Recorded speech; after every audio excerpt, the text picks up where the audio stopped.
Skloot. I serve as Senior Advisor to the President here at Gonzaga University. On behalf of President Thane McCullough and the entire Gonzaga community, I want to welcome you to the Myrtle Woldson Performing Arts Center on the campus of Gonzaga University. For over 130 years, Gonzaga has been a proud partner in our collective efforts to build up this wonderful community we all call home. Gonzaga's educational mission is a commitment not just to our students, but to our region, our state, and to our country. We are honored today to join with our co-sponsors to present this opportunity for true civil discourse and the free expression of ideas. This is education at work, and this is democracy at work. And it is important to acknowledge and highlight our collective participation. Thank you all for your commitment to this work, and thank you for joining us here at Gonzaga University.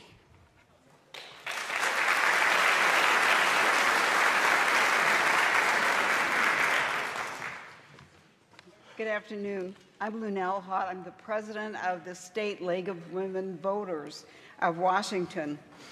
Democracy is the centerpiece of our organization, which is 102 years old this year.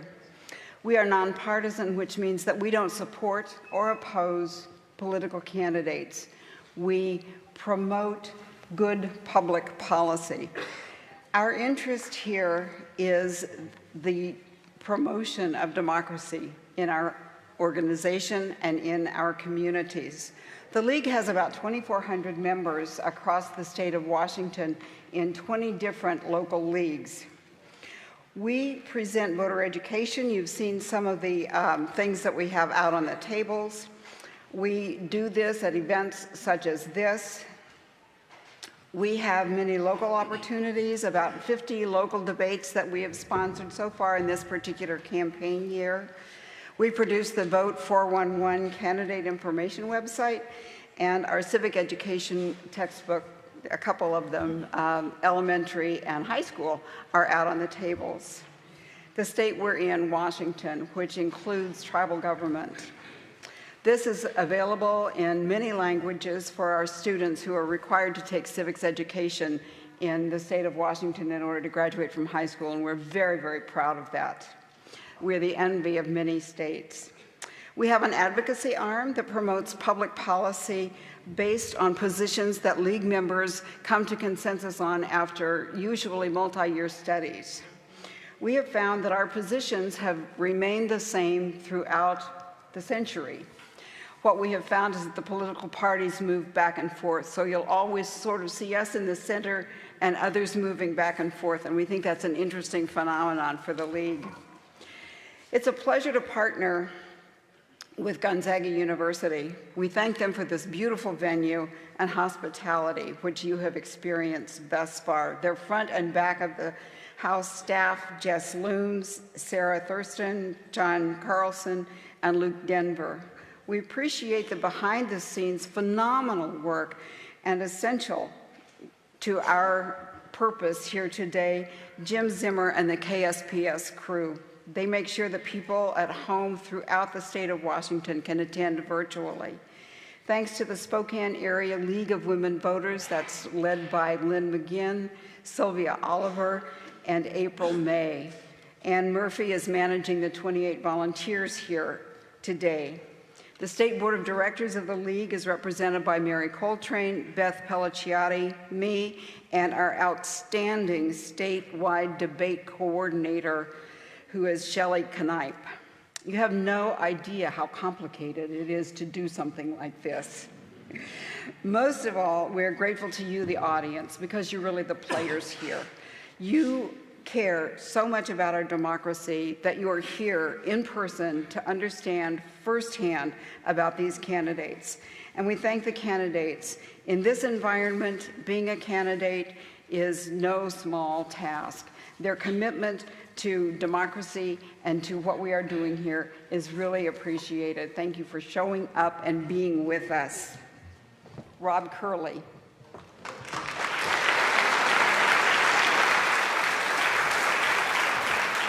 Thank you all for coming. About 5 years ago, we started the Northwest Passages event series, and we did it for this reason. No, well, actually, there was another reason. I don't know if you've heard, the newspaper business is struggling right now, and we needed a way to help fund other journalists. So, let's go back. So, sorry, one more. Go back one more. That's me right there. So, we wanted a way to get help funding journalism, and you all have helped fund almost 28% of our newsroom, including making the Spokesman-Review the smallest newspaper in the world with a DC bureau. So thank you so much for doing that. Thank you. If you want to know why it's so early, it's because if you've ever read our paper, you know how much we cover Gonzaga basketball, and I was going to be damned if we were going to cover this debate less than that. So I needed a lot of time. So there's a lot of stories tomorrow, so I had to move this up so we could write them all. So thank you all for coming, and as you've seen on the rules, we want everyone to be as quiet as possible during the debate. We love that you've shown support for your candidates, for those who are coming who already know who they're going to vote for. Thank you, but for those who haven't, that's why we need the rest of you to be quiet. We want to ask as many questions as possible, and I'm afraid we have no tolerance. It's not really my dealing. It's the League of Women Voters. I mean, they'll break your arm. So you don't want that mess, okay? All right. Thank you so much for coming.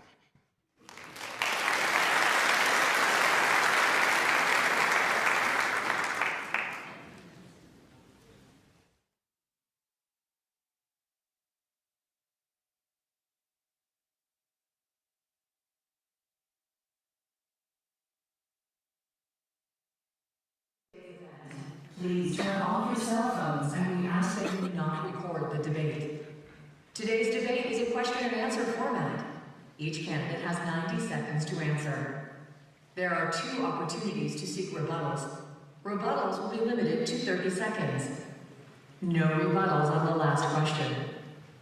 The moderator will pose all questions and can ask appropriate follow-ups.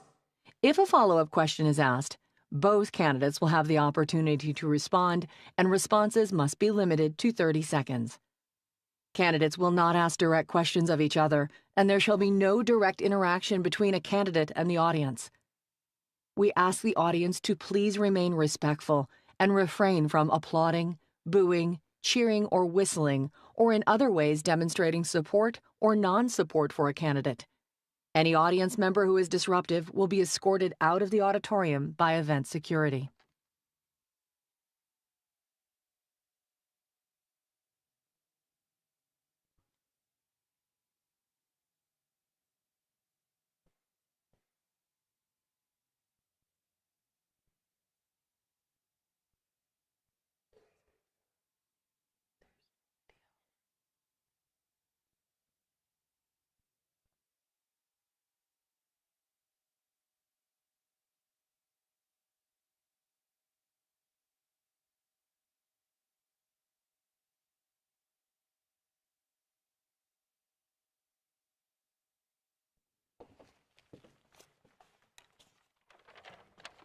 Great. Hello, everyone.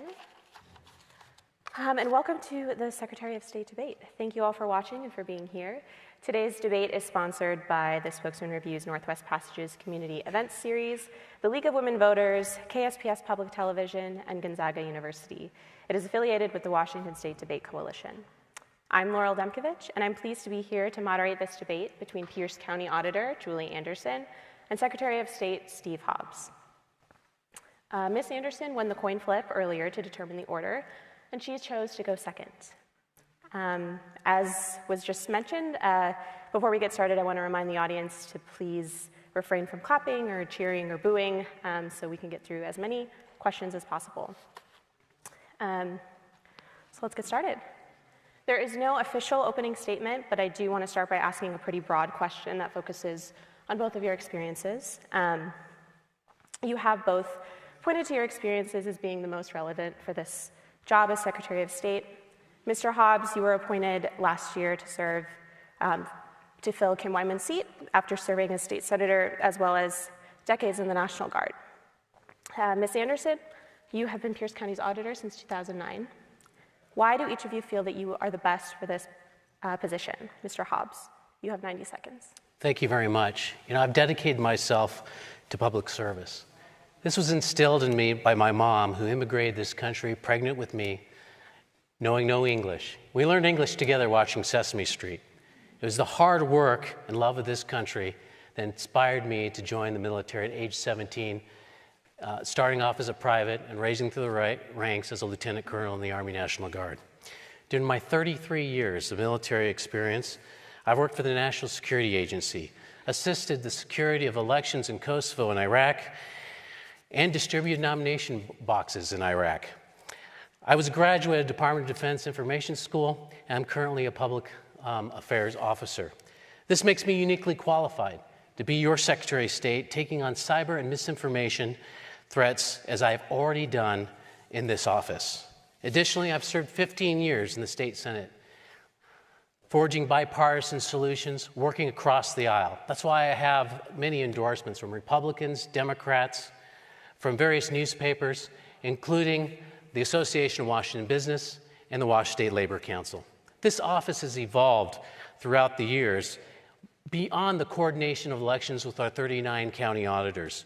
It's now about defending our elections from external and internal threats from malign actors who are wanting to bring down our democracy. You'll hear from me later in this debate, and hopefully you'll choose me to be your Secretary of State. Thank you, Mr. Hobbs. Ms. Anderson, you have 90 seconds. Thank you. My name is Julie Anderson. I'm the nonpartisan experienced candidate for Secretary of State. As you've already heard, I've been serving as the Pierce County Auditor, nonpartisan Pierce County Auditor, for over 12 years. That means I've managed hundreds of elections, streamlined business licensing, and have protected and preserved and made accessible to you your public documents. I have national and state certifications in election administration. I'm also a state certified public records officer. It's been my deepest pleasure and honor to lead in statewide elections. I'm endorsed by over 40 current and former election officials from across Washington state who are Republicans, Democrats, and independents. They're behind my campaign because they know that experience matters. I'm running as a nonpartisan because polarization is tearing our country apart. Our politics are broken. And we need to protect the Secretary of State's office from partisan influence. Polarization is a destructive force and a distraction to the Secretary's duties. I look forward to talking with you about my priorities to increase access to elections, increase transparency and security. Thank you, and thanks to the Debate Coalition for putting this on. Thank you. I do want to start with some election-related questions, and we'll start with you, Ms. Anderson, for this next one. What do you think is the biggest misconception about how elections in Washington are conducted, and how would you address that if elected? The biggest misconception. We talk a lot about technology in elections, and I just want to remind everybody it is still a very person-centered, people-centered business. We rely on voters to be able to follow instructions to help us keep our lists clean. We rely on hundreds of election workers to follow procedures and keep our elections safe. And of course, counting ballots is very much a manual process as well. We live in a great state with a paper-based vote-by-mail system, which means we have a great audit trail. So I think the biggest misconception is how person-centered elections still is and what a manual job it still is, despite the advances in technology. And that really goes to some of the misinformation and disinformation that we're experiencing in our community and around the United States. And folks not necessarily understanding, because they don't work in elections, what our tabulation systems do, how votes are counted, what a manual or a machine recount is. And with my 12 years of experience, I really enjoy engaging the public in explaining those details, and I think that's one of the only ways that we can really get through some of the misinformation. We've got lots of folks out there that have real good faith questions. There's deniers and there's doubters. I like working with the doubters. Thank you. Mr. Hobbs, you have 90 seconds. Yeah, thank you. I think the biggest misconception is people just don't understand how elections are ran here in the state of Washington. There was a King 5 poll that showed 35% of Washingtonians, it's our own people here, who don't trust our elections here in the state of Washington. We've done a very good job of telling people how to vote and put the ballot in the mail and put it in the drop box. What we haven't done is a good job of telling people how our elections are ran in here. And so what we have been doing in my office is we launched the Vote with Confidence campaign to talk about how elections are ran here, the life cycle of the ballot. For example, you've heard many times that dead people vote. That's simply not true. That people can vote multiple times and not get caught. That is simply not true. You can talk to any county auditor, and they've found many instances in where they have caught people. It's not a lot of people that get caught. Also, the transparency. People think that elections are hidden behind a wall. In fact, I've heard candidates, I'm sure Auditor Anderson heard the same thing, of people that think that you can't see what's going on. Auditor Anderson will let you go into her election center. Any auditor, Vicki Dalton here in Spokane County, will let you see the voting process going on, see the ballots come in, see them being counted. And we don't do enough about that. We don't tell you what's going on, which is why some of the distrust is happening. Thank you. And touching on misinformation, which you both have already mentioned, after the 2020 election, there were a number of concerns that quickly spread about widespread fraud in results and a lot of misinformation about elections and vote by mail specifically. So what specific actions or programs do you support to address misinformation regarding voter fraud and voter restrictions? We'll start with you, Mr. Hobbs. Yeah, certainly. I just mentioned the fact that unfortunately, people don't know how elections are ran here in the state of Washington, so we launched the Vote with Confidence campaign. We're also actively involving ourselves with the community and working with our 39 county auditors. Part of the Vote with Confidence is sending out press kits with them so that they can work with us and they can work with their own communications team to fit their county needs. We also are going out to different communities. I've set up a team to do outreach, mirroring what they do in King County with the Trusted Messenger program, trying to hire people to actually speak the language and understand the community and the culture. We need to do more of that, and to bend this curve of misinformation, this perception about elections in the state of Washington are somehow, they don't have integrity, and that's simply not true. In fact, we're talking more about the process of VoteWA, which is our voter database, how it talks to different databases to ensure that if someone were to move to a different county and register there, we would know about it. Again, elections shouldn't be hidden to anybody. And we have done, unfortunately, a bad job of not telling you all how elections are ran. Again, I encourage all of you to go to your local county auditor, your election center, and witness the process yourself. And tell a friend how our elections are secure, transparent here in the state of Washington. Thank you. Ms. Anderson, you have 90 seconds. Well, I think a successful approach is, first of all, not leading with partisan messages and not leading with ridicule. Again, there's deniers and there's doubters. For all of those doubters out there that we're trying to reach, I really think that there's limited value in government talking at them, right? I think that what we need in our community and our country is more dialogue, and I'm going to need your help as a community doing that. We're going to have to reach into community and find people where they're at who are interested in learning more, and it's going to start with listening to what their doubts are and what they're based on, then providing some information, and doing it in spaces where they're getting connected with their county auditor. I, as Secretary of State, can put out information, but it's one way, and I think that people who subscribe to government channels on social media is not the audience we're trying to reach, right? So I want to make sure that we connect people at the local level with their county auditor so that when they're encountering a question or a problem, they can go right to the source.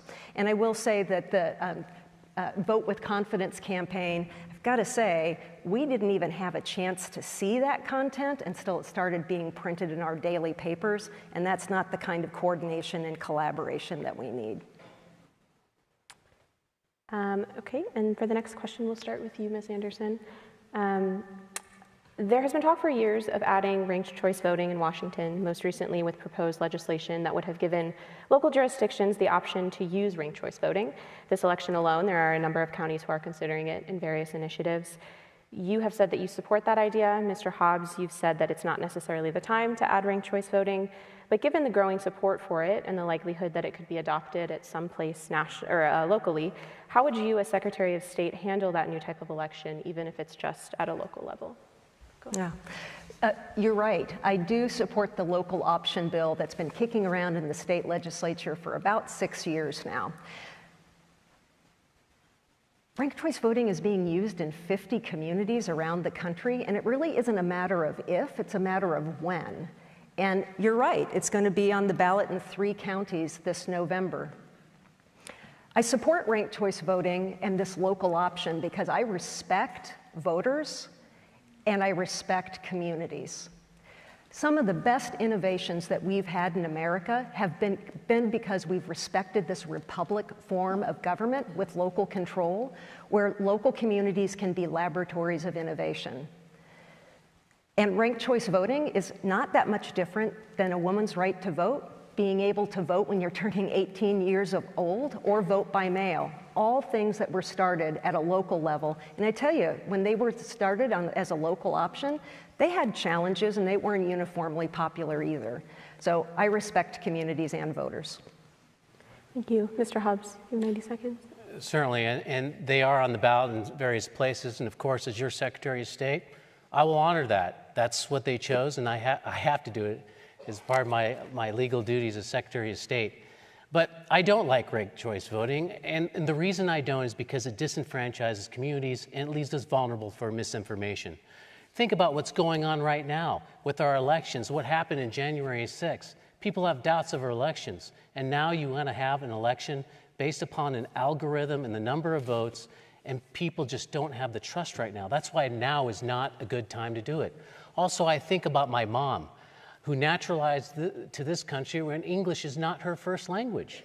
So think about all those newly naturalized citizens, and all of a sudden you're asking them to vote in a completely alien way, and we don't even have the resources right now to provide voter guide statement to those naturalized citizens in the language that they understand. I don't want to disenfranchise them. And then I think about my son. My middle child is a son with special needs. He has cognitive disability. He can vote in an election by just voting for the person that he likes. That is easy for him to do. But to sit down and have him go through ranked choice, it is very difficult for him. And he has a right to vote. He is a U.S. citizen, and we have to think about those individuals as well. So right now is not the best time to do ranked choice voting. Thank you. And we'll start with you, Mr. Hobbs, for the next question. I want to ask a couple questions about the archives, which is another role that Secretary of State has. The Secretary of State has responsibility for the certification, filing, and preservation of public records through the state archives. What changes would you make to the system to allow for more transparency and access to records while also ensuring the security of the archives? Well, the one thing we have to do is rapidly do more converting the records to digital.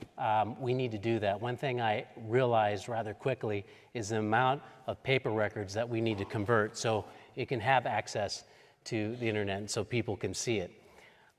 So what I've done is I visited many of the archives, including the one in Eastern Washington University in Cheney, and I noticed that the equipment needs to be updated.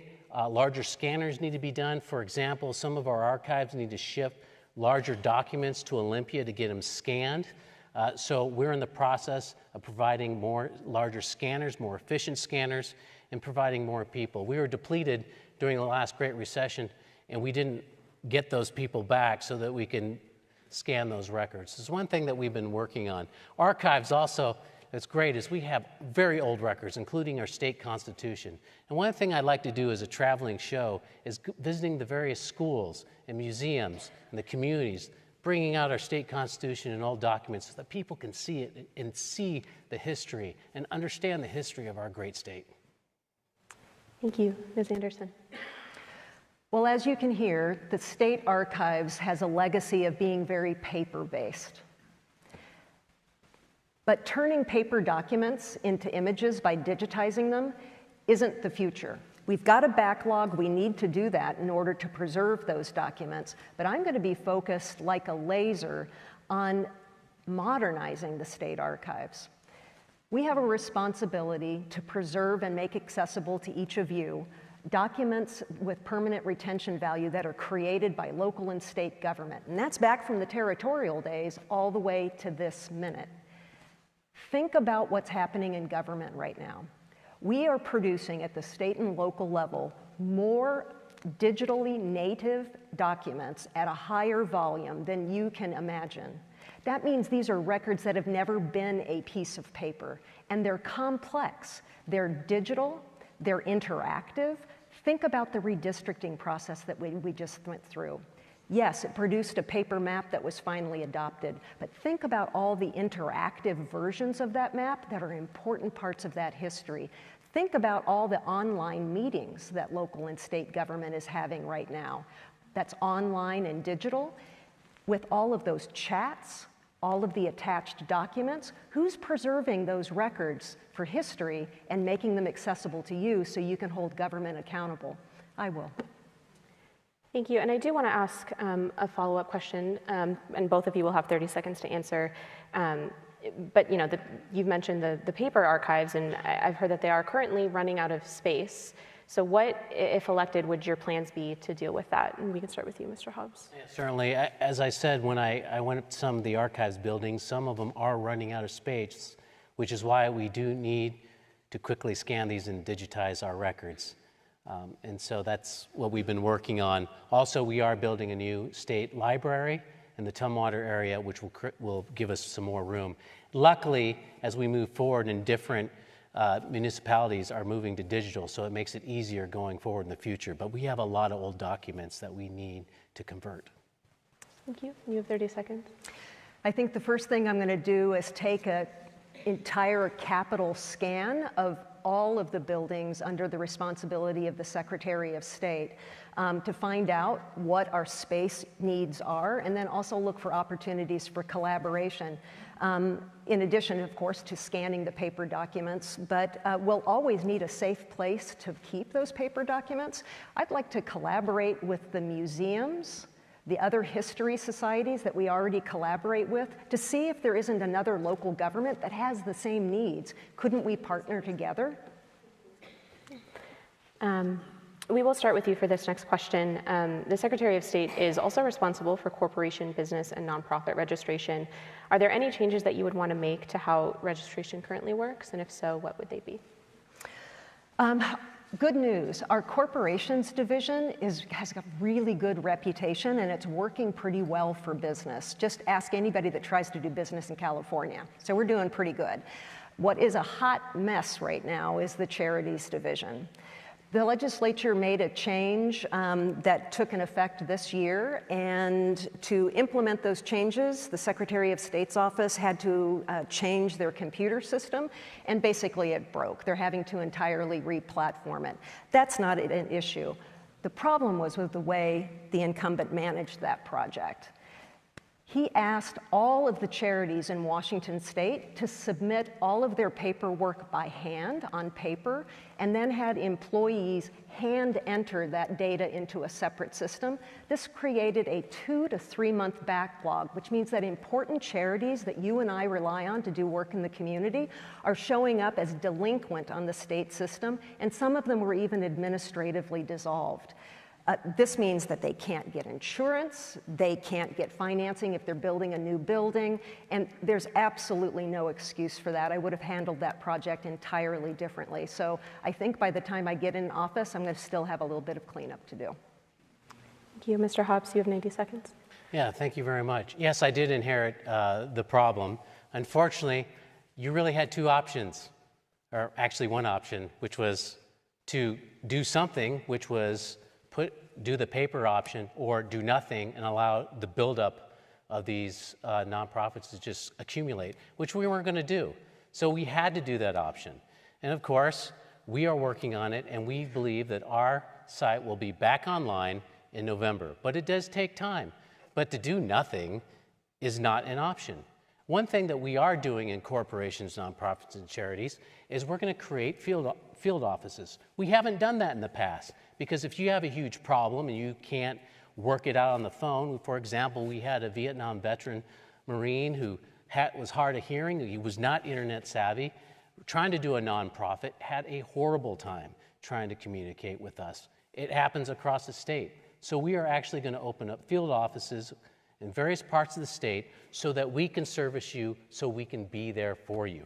And the idea is to have office hours on certain days. Let's say we have an office in Spokane, and then on certain days they will actually travel to different communities like Cheney, because you shouldn't have these barriers to file your corporations or nonprofit. Thank you. And we'll start with you for this next question, Mr. Hobbs. Switching back to elections, voter turnout in Washington is still low despite a number of new laws that have expanded access to voting, such as same-day registration, restoring voter rights to those convicted of a felony, or adding drop boxes. How do you encourage people to vote? And if elected, what are some ideas that you have for increasing voter access in Washington? Yeah, thank you very much. There's two ways we're going to approach it.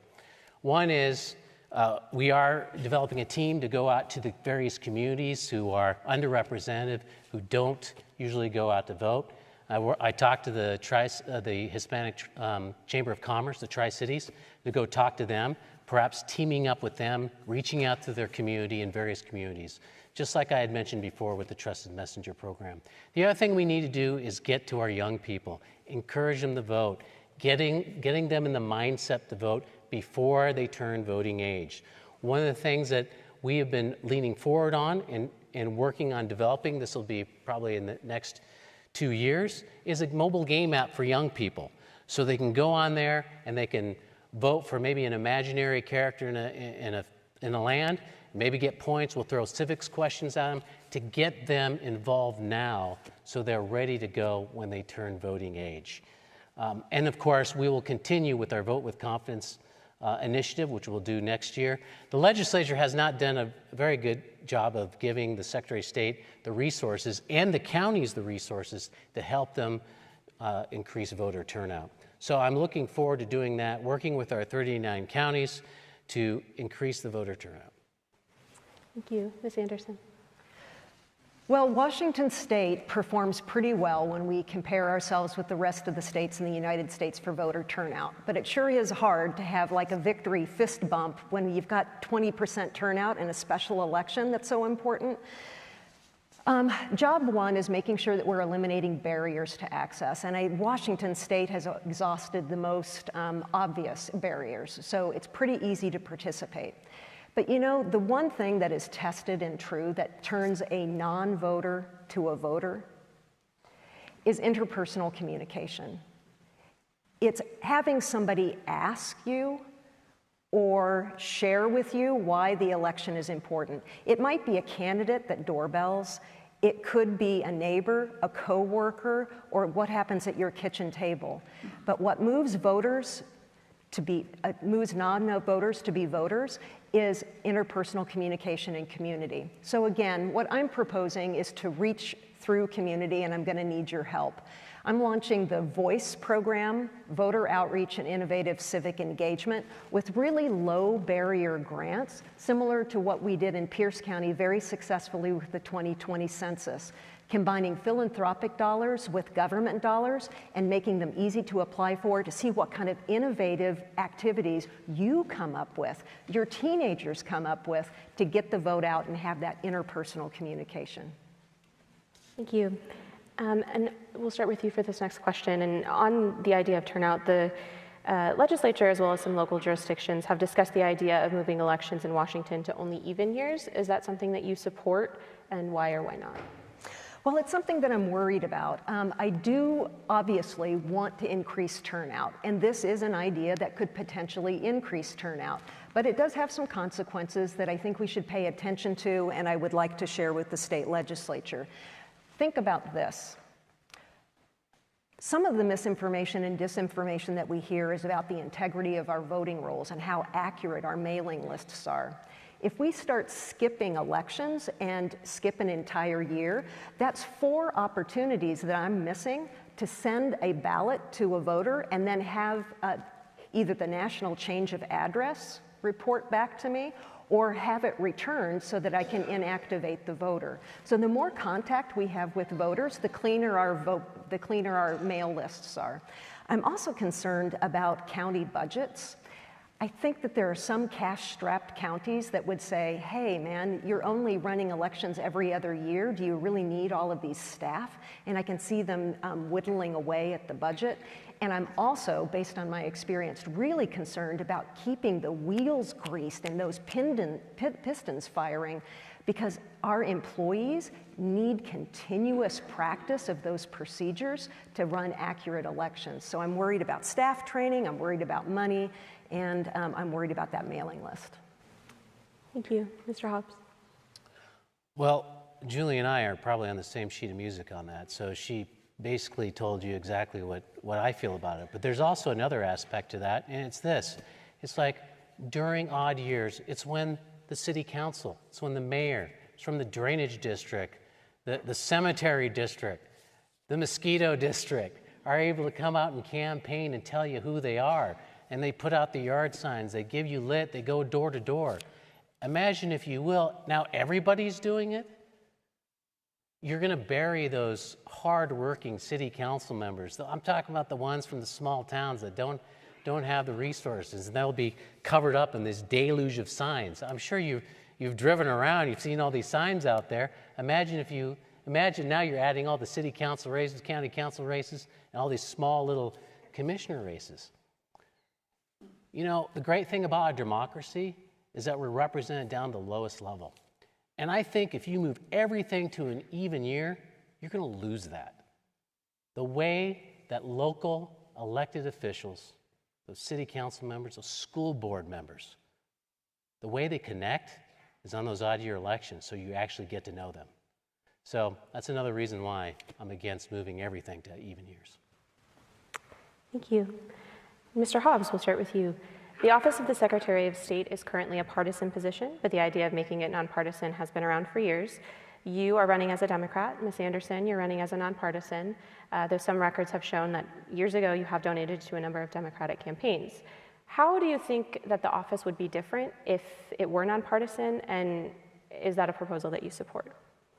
Certainly. You know, I don't mind if it's nonpartisan, partisan, or whatever.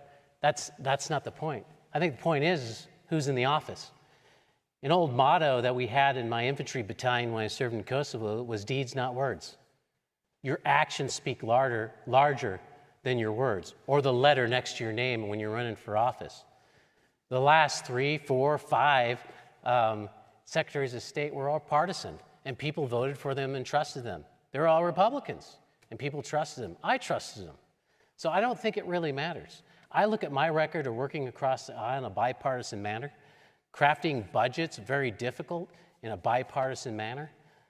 I've got endorsements from Republicans and Democrats, endorsements from the Association of Washington Business and the Washington State Labor Council, and those guys fight each other all the time. It's really about building bridges and being able to work across the aisle and gain the trust. So I can work under any environment, whether it's nonpartisan or partisan. It's really about the person that's in the office that matters. Thank you. Ms. Anderson. Well, my opponent says that it doesn't matter, and I couldn't disagree more. I don't see, we've been discussing a lot today, people's distrust of government and how polarization is ripping our community apart. I don't see how you can take $250,000 from a political party. I don't see how you can benefit from that political party running a disinformation campaign for your campaign's benefit and not realize that you're becoming part of the problem. I'm running as a nonpartisan because I believe that the person that is running and overseeing Washington State's elections shouldn't be a part of a partisan operation. It's like an umpire at home plate calling balls and strikes while wearing a team jersey. It just doesn't make sense. Third graders I talk to understand that. And I think that it's very, very important if we're going to be rebuilding trust. It is true that we've had partisan secretaries of state. I was a big fan of Kim Wyman, Sam Reed, Sam endorsed me. But this will be the first time in Washington state history that voters have a choice where you can choose the experience that Sam and Kim had without the partisan strings attached. Thank you. And we'll start with you for this next question. Both of you have mentioned throughout your campaigns the importance of working with county auditors and elections officials, especially when it comes to administering elections. So what specifically would you do to work with the 39 county elections officials if elected? Well, a lot would have done over the past 12 years. I've served as the president of the Association of County Auditors, and during that time, we have undergone a lot of changes in Washington state elections. A suite of election laws from same-day registration to 16 and 17-year-old pre-registration, expansion of ballot drop boxes, lots of stuff. And pulling together a team, because don't forget that in every one of these 39 counties is an independent elected official. Some of them are Republicans, some of them are Democrats, some of them are independent. Rallying that group together for a common goal and making sure that the end result works for all of the individual communities is a real trick. But it's something that I'm good at. It's something that I enjoy. I enjoy that kind of collaborative leadership. And obviously, the county auditors think so too. They've endorsed me. I think I've already told you that. Because they've experienced my leadership. They know that I'm collaborative, a high communicator, and will work with them to solve problems. They also know that I've got their back. So I think good communication, it would be my top, my top response there. And making sure that we understand that every county is different and we need solutions that work for every community. Thank you. Mr. Hobbs. Thank you. You know, it's great that Kim Wine was in before, because we just carried on through the tradition of communication with our county auditors. Not only do we go to the meetings that they have, but we have meetings once a month with county auditors, meetings every day during the election time with the counties. And also we have meetings once a week during session to coordinate legislation and policy ideas. But the one thing that we need to do in this office, and we continue to do, and we have done, is to answer the call when county auditors need help. We had a misinformation campaign directed at what's called an Albert sensor, a device that tracks data going from and to a suspicious IP address. Homeland Security requires counties to have this in case a suspicious IP address comes up. We had this misinformation campaign directed at this Albert sensor saying that it was tied to George Soros through 6 or 7 degrees of separation. It's simply not true. 2 county auditors came to our office asking for help, for talking points, facts, because they don't have the communication team to push back. We had to convene a meeting of the various counties to help them push back on this false narrative that was happening, that was threatening to remove these Albert sensors because of the political pressure that came from this, basically a lie. So we need to stay vigilant in our office. So it's not just about meetings and communication, that's great, but we have to answer the call and respond immediately, especially in this environment. Thank you. And I want to ask a question kind of related to Albert sensors, as you just mentioned, and we'll start with you for this one. In many counties, election officials have some autonomy over how elections are run.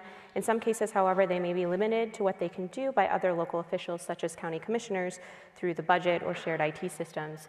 For example, earlier this year, some local governments looked at eliminating security systems such as Albert sensors based on misinformation. Should county election officials have more authority over the needs of their offices, and what would you propose to make that happen, if so? Because I couldn't hear, please silence your cell phones. Yeah. Yes, please. So in many counties, election officials have some autonomy over how elections are run. In some cases, however, they might be limited to what they can do based on other local officials, such as county commissioners through the budget or shared IT systems. For example, earlier this year, some local governments looked at eliminating security systems such as Albert sensors based on some misinformation. So should county elections officials have more authority over the needs of their offices, and what would you propose to make that happen? Well, certainly, I don't want to take away the authority of these counties. It's part of our American democracy to allow counties to do what they need to do to run their government. But I think there are things that we can do legislative-wise to protect the auditor. For instance, we could introduce legislation to put firewalls so they can't supplant monies that we give to counties. You can talk to any county auditor; they get very frustrated when money is supplanted when it's supposed to go to them. And so that's something that we could do to help them out. In terms of the security portion of it, right now we're trying to do everything we can to convince counties to put their Albert sensor back on. One thing I didn't say was that one county, Ferry County, unanimously voted to remove the Albert sensor based upon the lie that was sent out. And it's unfortunate, but we're going to continue to work on them to have them put back the sensor back on. Because less than 6 to 8 weeks later, we were notified by U.S. Cyber Command that 6 Russian IP addresses were identified where state and local governments were transmitting data to. Now, we live in an environment where overseas actors want to cause us to turn on each other and try to penetrate our elections. And that's why we have to stick together. Luckily, our tabulation machines are not connected to the internet, so you don't have to worry about that.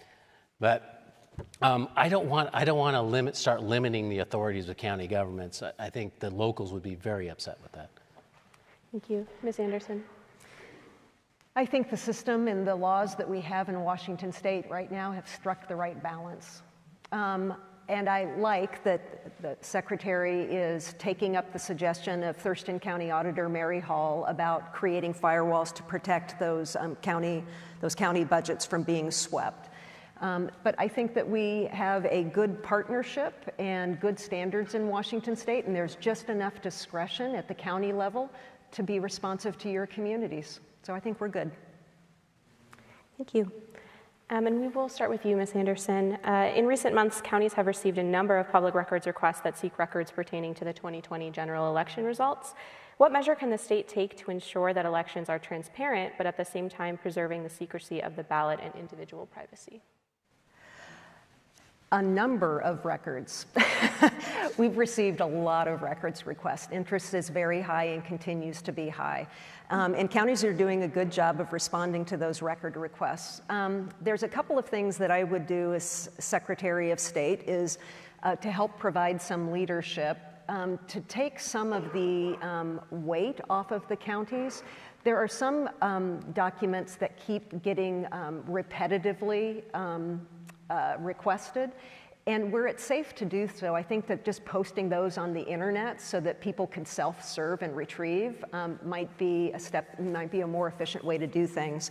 What I'm really concerned about, because I am a state certified records officer, is this combination of requests where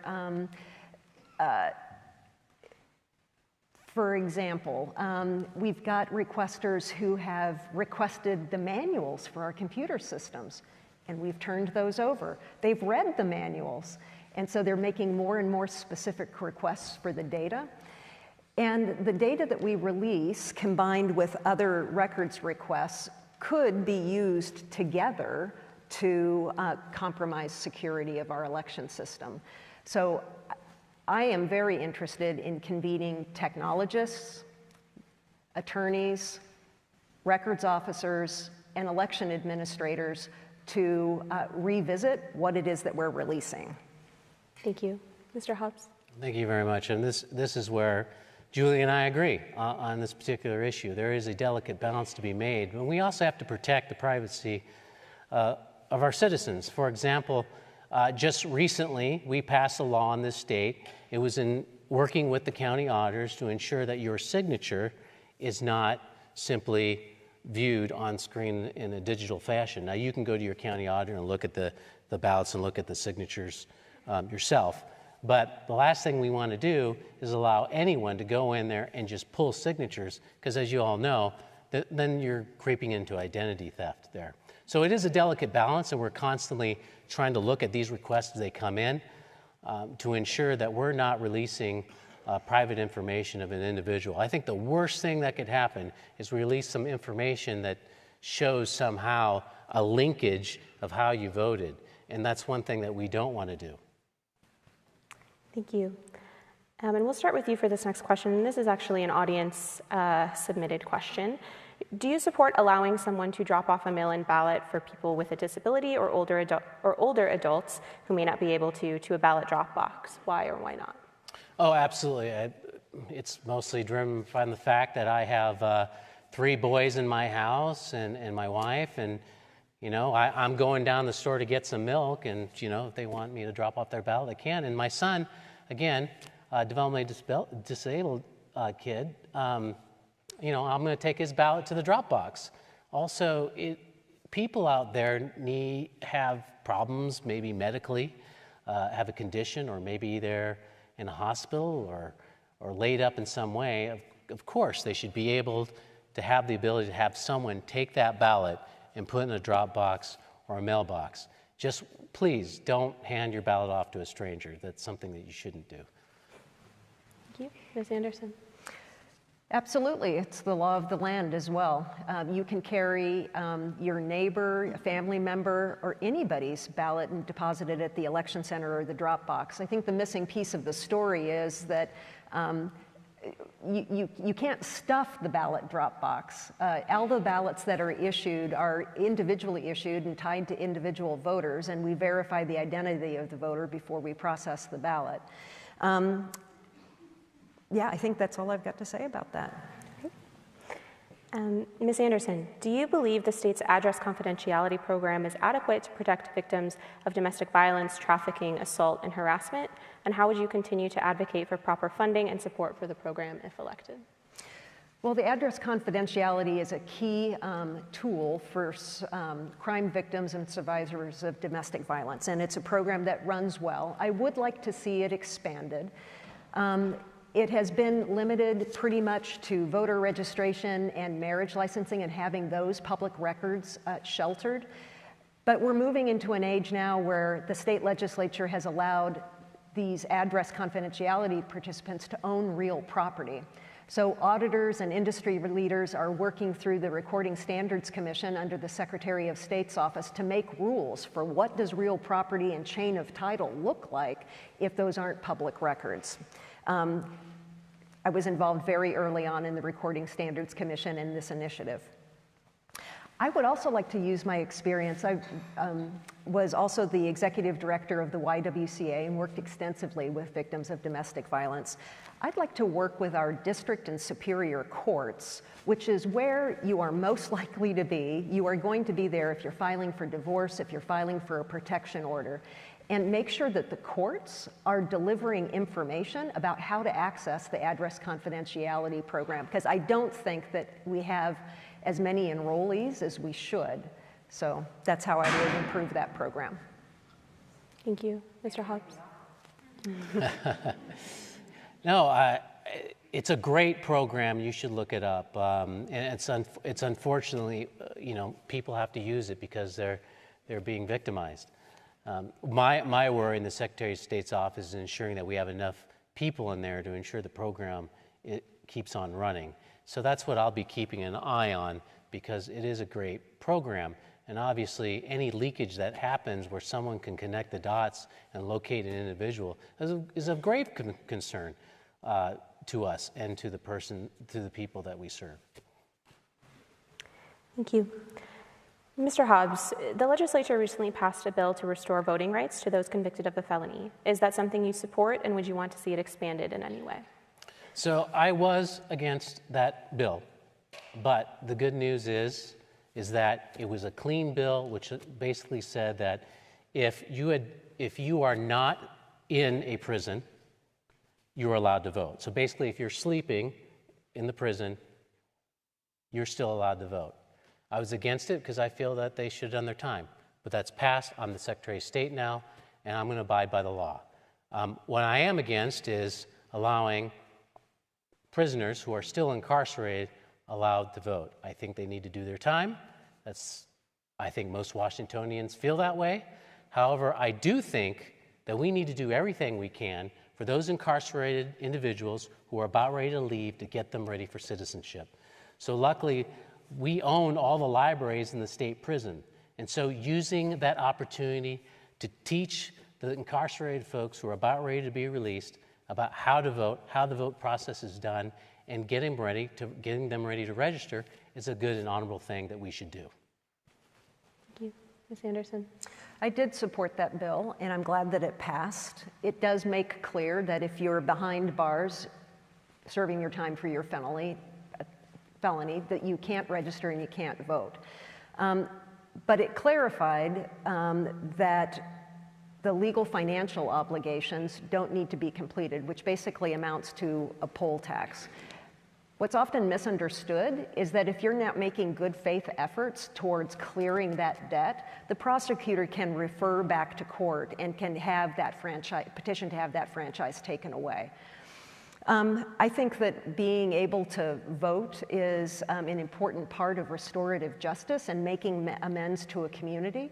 If somebody's serving time in prison for a felony, they've done harm to the community and to their neighbors. And being able to participate in voting and becoming part of the community, don't we all want everybody to take part in this responsibility? And if they're willing to do it, we want to register them and make sure that they get a ballot. So I think it's a good idea. Yeah. Thank you. Ms. Anderson, during the 2020 election, your predecessor, or Mr. Hobbs' predecessor, Secretary Wyman, was very outspoken nationally about Washington's election systems and worked with a number of other secretaries of state on improving their systems. How would you work with other states to help improve their systems and security regarding elections? And are there any federal reforms that you would like to see enacted? Well, I'm going to do what I'm currently doing as a county auditor and definitely keep doing what Kim did as Secretary of State. We fairly regularly host other states at Pierce County elections so that they can look at our technology, meet with our staff, talk about our procedures, and review Washington state election law. So we're going to keep doing that. The last state that we hosted for any length of time was Hawaii, and they're now entirely a vote-by-mail state. I don't know if you know this, but we've gone from 5 vote-by-mail states to 8 in 2021.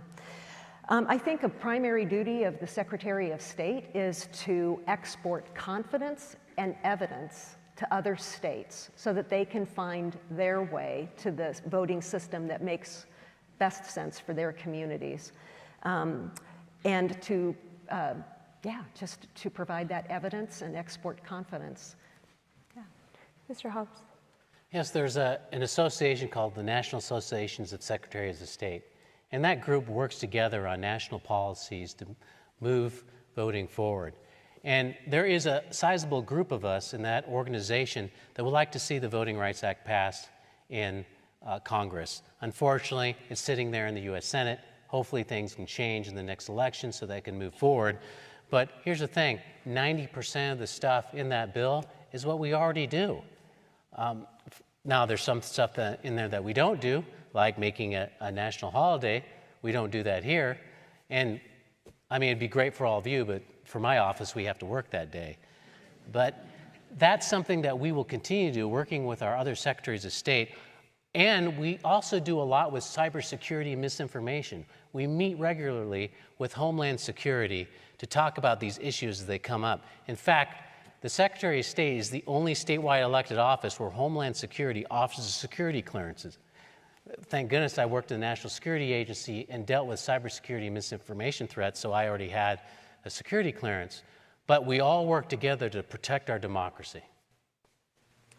Thank you. And I want to ask one more audience question, audience-submitted question before we have to wrap up. Mr. Hobbs, we'll start with you. How will you ensure that older adults are not the target of election scams? Yes, thank you very much. One thing that we've been doing, again, is looking into the future and how we can help our more senior voters not get scammed. And it's not just about voting, too. It's about corporations, charities, and nonprofits. It's very frustrating. There's bills I'd like to put out next year dealing with those issues, because if you Google sometimes corporations, there'll be these scam artists that'll come up on top rather than the Secretaries of State office. And doing the outreach that I told you about, creating these groups, the Trusted Messenger program that are tied to communities, and reaching out to organizations that have strong ties to the communities, like the Hispanic Chamber of Commerce in the Tri-Cities, to get the word out about how elections are ran and to avoid fraud and notify them about instances of misinformation that could come up. Ms. Anderson? The Secretary of State's office really can be like a consumer protection agency, overlaying all of these divisions: corporations, charities, address confidentiality, elections, the state library, state archives, with some special sensitivities about how you can be taken advantage of and defrauded. Pierce County, we do something pretty innovative with those people who are living in assisted living and nursing homes.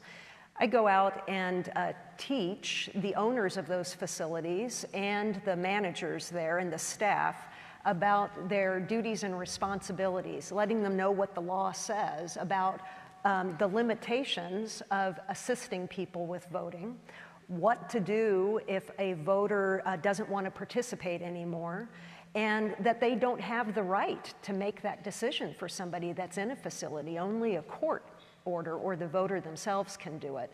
So going over those rules, providing training, providing them with forms has been very successful in Pierce County, and I certainly would like to talk with the other counties about exporting that and doing that statewide, maybe through an ombudsman that the state of Washington already has. So we definitely want everybody to participate for as long as they want to participate. And I will say that we are all in a state of getting older and disabled, and we need specialized technology to make it easier to vote if you have limited eyesight or dexterity. Thank you, Ms. Anderson. And we have time for our final closing question, and we have we're running out of time, so I think we have to keep our responses to about 30 seconds, if that's okay. It's no secret that the country is currently in a time of division. Both of you have said that there is a lot at stake this election for our democracy and election integrity. If elected, how would you work with people on the other ends of the political spectrum, especially those that might have doubts about elections? We'll start with you, Ms. Anderson. Well, as I said, you've got to start without partisan rhetoric. You've got to approach people with respect. You've got to make a distinction between who are deniers and simply doubters. And you've got to be able to make the information that they need accessible and work in communities to reach people where they're at, and talking with influencers that they trust, making sure that they have a connection with the county auditor as well. All of this is stuff that I have experience with. Thank you. Mr. Hobbs? I think what we do is continue to let people know how the elections process are actually done here in the state of Washington. And I'll continue to reach out to those across the aisle, like I have done, like with Representative Matt Banky, who's got experience in cybersecurity, working with folks like him to gain trust in the system. It's going to take time. It's going to take a long time. But that doesn't mean we shouldn't give up. So rest assured, I will keep fighting for all of you, and I hope that you'll be for me this coming election. Thank you, Mr. Hobbs, and thank you to both of our candidates and for everyone for watching. Stay tuned for in the next 30 minutes for the U.S. Senate debate here shortly. Thank you.